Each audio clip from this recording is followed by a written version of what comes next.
Welcome back. You're watching Rajya Sabha television. Well, the Congress will hold a Dalit conclave in Lucknow today. Assembly polls are slated in the state next year. The event will be attended by Congress Vice President Rahul Gandhi. Gandhi will be attending the concluding session of the conclave, which will deliberate on a number of issues concerning Dalits, including formulating a strategy to bring back the community in the party fold. The conclave will hold a discussion on Ambedkar's mission and the Congress vision of socio-economic empowerment of Dalits. After attending the conclave, Gandhi will also meet MLAs and MLCs of the party. He will later visit his parliamentary constituency, Amethi.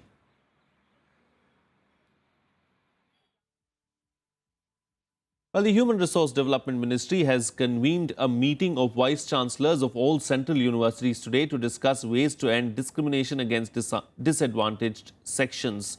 This meeting comes in the backdrop of the Rohit Vemula suicide case and ahead of the budget session where the opposition is preparing to corner the government. The Vice-Chancellors and heads of 46 central universities are expected to attend the meeting.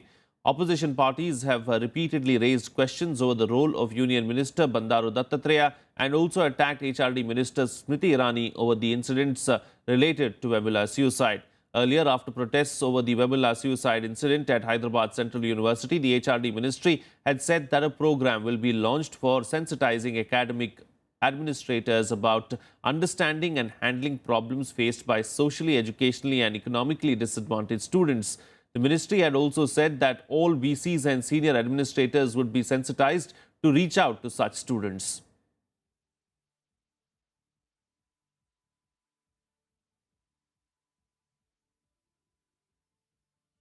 Moving on now, senior IPS officer Alok Kumar Verma has been appointed the next commissioner of Delhi Police. He will be succeeding incumbent BS Bassi, who will retire on February 29th.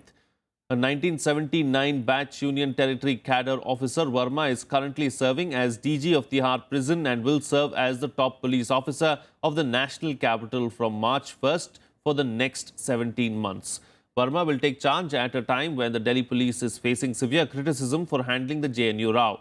The 58-year-old will head the 80,000-strong Delhi police, which is responsible for maintaining law and order in the capital.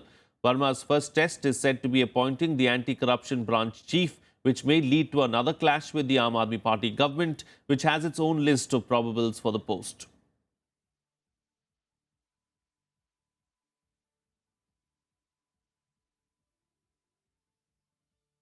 Well, here's the latest now on the JNU crisis. Arrested Students' Union leader Kanhaiya Kumar has been sent to 14 days of judicial custody. He was moved to Tihar jail late last night. Jail authorities have been asked to maintain maximum vigil to thwart any attempt to harm him from within or outside the jail. This after the JNU leader was thrashed by a group of lawyers outside the Patiala House Court complex yesterday.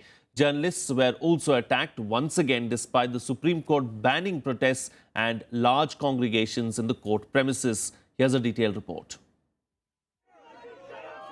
Having been remanded to 14-day judicial custody, JNU Students' Union President Kanhaiya Kumar was shifted to Tihar jail late Wednesday. He has been kept in a separate cell amid high security alert inside the prison complex. Jail authorities have been instructed to keep a round-the-clock watch for the safety of the student leader, who is facing sedition charges.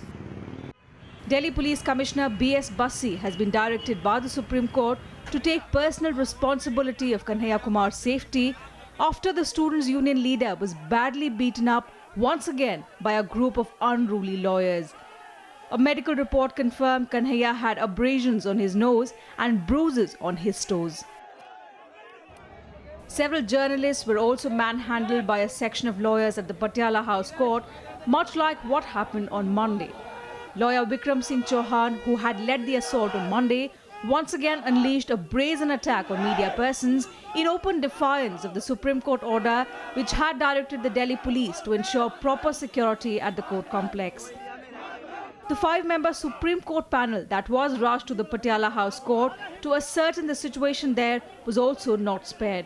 Stones were pelted at their vehicles and abuses hurled at them. And just like on Monday, the Delhi police was blamed for being mute spectators to the violence outside the court premises. The police commissioner, however, defended the police action, saying they did not use force as it could turn counterproductive. Our tactic was that we should not use force because use of force in a court complex can always prove counterproductive, and we have managed the situation. The accused was produced before the court, notwithstanding a lot of crowd at the gate. We waded through the crowd. There was jostling, and despite jostling, this has been done. And I think, you see, now next time when he will be produced, we'll use some other tactics. Opposition parties came down heavily on the centre and the Delhi police for not following the Supreme Court's order. The left parties even called for immediate removal of the Delhi police commissioner. बसी को कोई अधिकार नहीं है police commissioner रहने के। कोई दिल्ली के नागरिक ऐसे पुलिस कमिश्नर पर भरोसा नहीं कर सकता है जो अपराधियों का समर्थन करे और पेट्रोनाइज करे, उसको तुरंत हटाना चाहिए। Meanwhile, more and more support is pouring in for the JNU leader, with eminent scientists and writers from across the world, including renowned thinker Noam Chomsky and Nobel laureate Orhan Pamuk, joining the chorus against his arrest. The Amnesty International too has called on the Delhi police to drop sedition charges against Kanhaiya Kumar.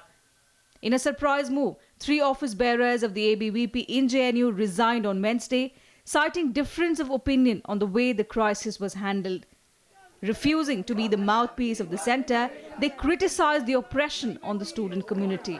Meanwhile, protests continue inside the JNU campus. Academic activities have virtually been brought to a standstill. Varsity teachers are now conducting classes on nationalism inside the campus. Bureau Report, Rajya Sabha TV. Meanwhile, Finance Minister Arun Jaitley has come out in support of media persons who were attacked at the Patiala House courts, saying they had a right to report from there. In a tweet, Jaitley said that the media has an unhindered right to report. He added that the attack on media persons was highly improper and condemnable.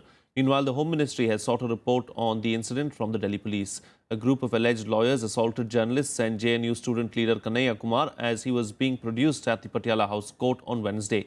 The Home Ministry has assured that action against the culprits would be taken as per law.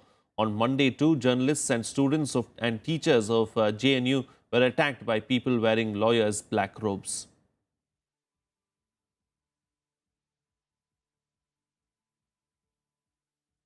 Moving on to some international news now, at least 28 people were killed and 61 injured in a huge explosion in Turkish capital Ankara.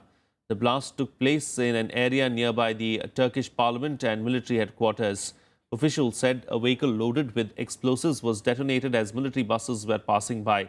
Ambulances and fire engines were rushed to the scene.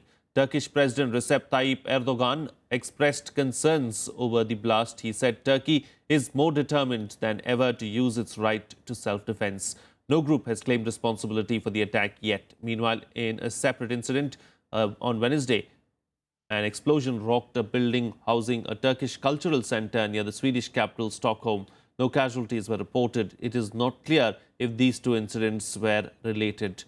Police forces have launched an investigation into the matters. En ince detayına kadar bütün veriler, bütün bulgular titizlikle değerlendiriliyor. Bu saldırının henüz şu ana kadar saldırıyı kimin gerçekleştirdiğine dair bir bilgi elimizde yok ve böyle bir açıklama da yapılmadı. And some more international news now. U.S. Secretary of State John Kerry expressed serious concerns over Chinese militarization in the disputed islands of the South China Sea. He said this in the wake of reports that Beijing has deployed surface-to-air missiles in South China Sea. China, meanwhile, dismissed the reports as hype. He has more. President Xi was here in Washington. He stood in the Rose Garden with President Obama and said China will not militarize in the South China Sea. But there is every evidence, every day, that there has been an increase of militarization of one kind or another. Reports of Chinese militarization in the disputed islands of South China Sea has forced the US and other claimants in the region to hit the panic button. American and Taiwanese officials on Wednesday claimed that China has set up missile batteries on Woody Island. Each battery has 4 launchers and 2 control vehicles. The island is part of the China-controlled Paracels chain, but is also claimed by Taiwan and Vietnam. Japan and Vietnam called China's actions unacceptable. 西シナ海における大規模、そして急速な埋め立て、また拠点構築、その軍事目的の利用など一方的に現状を変更し。China soon dismissed the reports as a hype. Beijing said their sea and air defenses have been in place in the disputed region for years. Meanwhile, Chinese Foreign Minister Wang Yi said non-militarization in the South China Sea needs joint efforts of the countries inside and outside the region. 中国在我们驻守的岛礁上所建设的有限的、必要的自卫的设施，这完全是根据国际法所给予任何一个主权国家的自保权和自卫权。 The White House meanwhile reiterated Obama's statement on Wednesday that it would continue to fly, sail and operate wherever international law allows. The US intervention in South China Sea has been a bone of contention between China and Washington for years. The United States military has undertaken operations to indicate our view and to, I think in pretty stark terms, make clear our view that we intend to continue to fly, sail and operate anywhere that international law allows. Mỹ đã bắt đầu quay lại châu Á và không chỉ Mỹ, còn có Nga, còn Ấn Độ, còn Nhật Bản, còn nhiều nước khác ở trong Tây Âu nữa cũng đồng tình với để. Rival countries Taiwan, China, Vietnam, the Philippines, Malaysia and Brunei have wrangled over territory in South China Sea for centuries. But the increasing tension in recent years is triggered by the boost in construction activities by China. With reports of missiles being deployed in the region, concerns are fueled over the area being militarized and turned into a global flashpoint. Bureau Report, Rajya Sabha TV. Iraqi officials have confirmed that one of its army helicopters was shot down in west of Baghdad by Islamic State militants. All crew members are dead. The helicopter crashed in the Kuhelat area, 15 kilometers southeast of the Islamic State stronghold of Fallujah. Islamic State also took to Twitter and claimed responsibility for downing the helicopter. The tragic incident comes a day after another army helicopter crashed in southern Iraq due to a technical fault, killing 9.